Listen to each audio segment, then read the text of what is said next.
Students, last video में हमने question number 13 तक कंप्लीट किया था। इस वीडियो में हम पढ़ेंगे क्वेश्चन नंबर 14 से। क्वेश्चन नंबर 14 है हमारा, Lakshmi is a cashier in a bank. She has currency notes of denominations ₹100, ₹50 and ₹10 respectively. The ratio of the number of these notes is 2:3:5. The total cash with Lakshmi is 4 lakh. How many notes of each denomination does she have? इस question में क्या बोला है, लक्ष्मी नाम की एक लड़की है जो बैंक में कैशियर है। उसके पास कुछ नोट्स हैं, कुछ रुपीज़ के, जो 100, 50 एंड 10 रुपये के हैं, और इनका जो हमें रेशियो दिया हुआ है वो रिस्पेक्ट दिया हुआ है। मीन्स 2:3:5 मीन्स है कि जो 2 रेशियो दिया हुआ है ये 100 के लिए है, 3 50 के लिए और 5 10 के लिए है, और इनका जो टोटल अमाउंट है वो है 4 लाख। तो हमें बताना है कि 100 रुपये के कितने नोट्स हैं, 50 रुपये के कितने नोट्स हैं और 10 रुपये के कितने नोट्स हैं। तो नाउ वी कैन सॉल्व।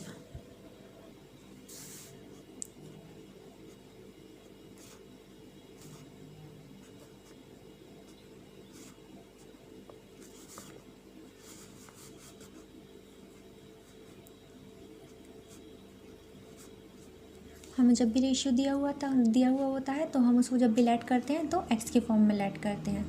अब जैसे कि इन्होंने बोला है कि रिस्पेक्टिवली इन्होंने 100 के लिए 2 एंड 50 के लिए 3 एंड 10 के लिए 5 दिया है, तो इसके लिए हम एक इक्वेशन बनाएंगे टोटल अमाउंट निकालने के लिए। तो ये हमारा हो जाएगा 2 किसके लिए दिया है, 100 into 2x plus 50 into 3x plus 10 into 5x equal 4 lakh. Then हम मल्टीप्लिकेशन करेंगे, ये हो जाएगा 200x प्लस 3 5 जा 15 150x plus 50x equal 4 lakh. हम इन सबको ऐड करेंगे तो 150 एंड 50 हो जाएगा 200 एंड 200 हो जाएगा 400x इक्वल 4 लाख। x जो 400 हमारा वो नीचे आ जाएगा, और हम इसको डिवाइड करेंगे 2 ज़ीरो से, 2 ज़ीरो हम कैंसिल कर देंगे। देन 4 और यहाँ 4 बन जा 4, तो x की वैल्यू कितनी आ जाएगी, 1000। अभी हमारी x की वैल्यू आई है और हमें निकालना है 100 रुपये के कितने नोट हैं। तो rupees notes of 100 rupee is 100 रुपये के लिए क्या दिया था, 2x equal 2 into 1000, that will B 2000। Mean जो 100 रुपये के नोट्स हैं वो कितने हैं, 2000 नोट। फिर नोट्स ऑफ 50 रुपी इज कितना था, 3x, 3 into 1000, that will B 3000 note. तो 50 रुपये के कितने नोट्स हो गए, 3000। अब notes of 10 rupee, that will be 5x, then 5 into 1000, that will be 5000 notes. तो हमारे पास 100 रुपये के 2000 नोट्स, 50 रुपये के 3000 नोट्स एंड 10 रुपये के 5000 नोट्स होंगे। अब हम करते हैं नेक्स्ट क्वेश्चन। नेक्स्ट क्वेश्चन हमारा है, I have total of ₹300 in coins of denomination ₹1, ₹2 and ₹5। The number of ₹2 coins is 3 times the number of ₹5 coins. यहाँ पे बोल रहे हैं कि मेरे पास 300 रुपये हैं और 300 रुपये में कुछ 1 रुपये के सिक्के हैं, कुछ 2 रुपये के सिक्के और कुछ 5 रुपये के सिक्के हैं। तो जो 2 रुपये के सिक्के हैं वो 5 रुपयों के सिक्कों से 3 times ज़्यादा हैं। The total number of coins is 160। जो टोटल कॉइन्स हैं, इन तीनों को मिला के जो टोटल कॉइन्स हैं वो कितने हैं, 160 हैं। How many coins of each denomination are with me. तो हमें यहाँ पर ये फाइंड करना है कि 1 रुपये के कितने सिक्के हैं, 2 रुपये के कितने सिक्के हैं और 5 रुपये के कितने सिक्के हैं। तो हम इसको सॉल्व करते हैं। यहाँ पर हमें कुछ जो कॉइन्स दिए हुए हैं वो दिए हैं, कुछ कॉइन्स 1 रुपये के, कुछ कॉइन्स 2 रुपये के एंड कुछ जो कॉइन्स हैं वो हमारे पास 5 रुपये के। और जो टोटल हमारा अमाउंट है वो है 300, मतलब जो टोटल कॉइन्स का नंबर है वो है 300। नहीं सॉरी, जो अमाउंट है वो है 300 एंड जो टोटल नंबर ऑफ कॉइन है वो है 160 कॉइन है एंड अमाउंट है हमारे पास 300। अब हमें 2 और 5 के बीच में रिलेशन दिया हुआ है कि जो 2 है वो 3 टाइम ज़्यादा है 5 रुपये के कॉइन से। तो अगर हम इसको 3 लिख लेते हैं यहाँ, क्योंकि 3 टाइम्स ज़्यादा है, जब ये x होगा तो ये हो जाएगा 3x। और यहाँ पर 1 रुपये के कॉइन्स के लिए कोई रिलेशन नहीं दिया हुआ है, तो यहाँ पे ये हमें ही फाइंड करना पड़ेगा। तो जैसे कि 160 है टोटल कॉइन्स, तो ये भी इनमें ऐड हैं 2 रुपये के कॉइन और 5 रुपये के कॉइन भी ऐड हैं 160 में।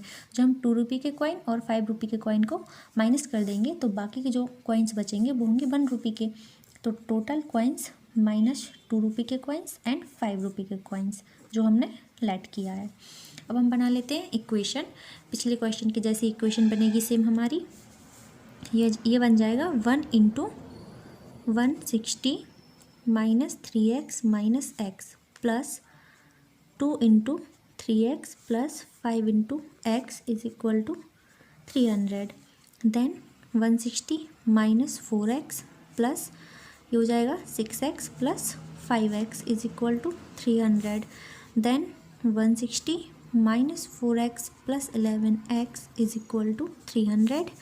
देन 160 प्लस 7x, क्योंकि 11 में से 4 जाएगा 7x और साइन जो है बड़े नंबर का आएगा, इज इक्वल टू 300। फिर 7x is equal to 300 upon 160। Sorry, ये मल्टीप्लिकेशन में नहीं है, प्लस में है, तो जो इस तरफ आएगा तो हो जाएगा minus 160। 7x is equal to 0, इसको मानेंगे हम 10, ये हो जाएगा 4, ये हो जाएगा 2। Then x 140 upon 7, x equal 7 1 जा 7, ये 7 2 जा 14, देन विल बी 20। तो x की वैल्यू हमारे पास आ गई 20। अब जो 5 रुपये के हमारे कॉइन्स थे वो x थे, तो मीन्स ये 5 रुपये कॉइन्स हैं। और देन जो 2 रुपये के कॉइन्स थे हमारे पास, rupees of 2, coins of rupees of 2 हमारे पास कितने थे 3x, तो 3 इंटू 20, तो ये हो जाएगा 60। और देन 1 रुपये के कॉइन्स, तो 1 रुपये के कॉइन्स थे हमारे पास 160 माइनस 4x, 160 माइनस 4x, तो ये 160 देन 4 इंटू 20, 160 माइनस 4 2 ज़ा 8, देन भी 80, मतलब कि 80 रुपीज़ के हमारे 80 कॉइन है हमारे पास 1 रुपये के, 60 कॉइन है हमारे पास 2 रुपये के एंड 20 कॉइन हमारे पास 5 रुपये के। और ये टोटल अमाउंट था 300 और coins of number of coins था हमारे पास 160। अब हम कर लेते हैं next question, question number 16। The organisers of an ऐसे competition decide that a winner in the competition gets a prize of 100। मतलब कि ऑर्गेनाइजर्स हैं कुछ, इन्होंने एक ऐसे कंपटीशन रखा हुआ है जो जीतेगा उसको कितना प्राइज़ मिलेगा 100 रुपये का प्राइज़ मिलेगा। And a particular who does not win gets a prize of 25। और जिन्होंने पार्टिसिपेट किया है बट वो विनर नहीं है, बट पार्टिसिपेट उन्होंने किया है, मतलब वो ऐसे का हिस्सा रहे हैं, तो उनको मिलेगा 25 रुपये का प्राइज़। और the total prize money distributed is 3000। जो टोटल मनी बटी हुई है, मतलब कि जो विनर्स में एंड जो नॉन विनर्स हैं उनमें जो टोटल है वो है 3000। Find the numbers of winners if the total numbers of participants is 63। तो जो मतलब टोटल जो पार्टिसिपेंट हैं जिन्होंने ऐसे में पार्ट किया है तो वो है 63 और हमें विनर्स की वैल्यू फाइंड करनी है। यहाँ पर हमें ओनली विनर्स की वैल्यू फाइंड करनी है। आइए हम इसका सॉल्यूशन देख लेते हैं। Let the winners be x. हमने यहाँ पे हमें विनर्स की वैल्यू नहीं दी हुई है, तो विनर्स हमें फाइंड करना है, इसलिए हम उनको एक्स माना है। अब जो नॉन विनर्स है